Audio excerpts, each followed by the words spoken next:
વર્ષથી અહીંયા બાપાના સાનિધ્યમાં સેવા આપે છે એટલે એકવાર જોરદાર જાઓ બધા તમે ને આવો સરસ મજાના સાઉન્ડ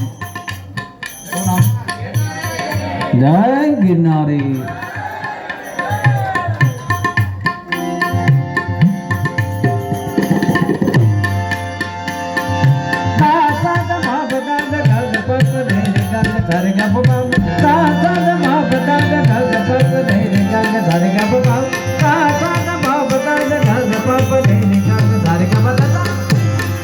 Sarega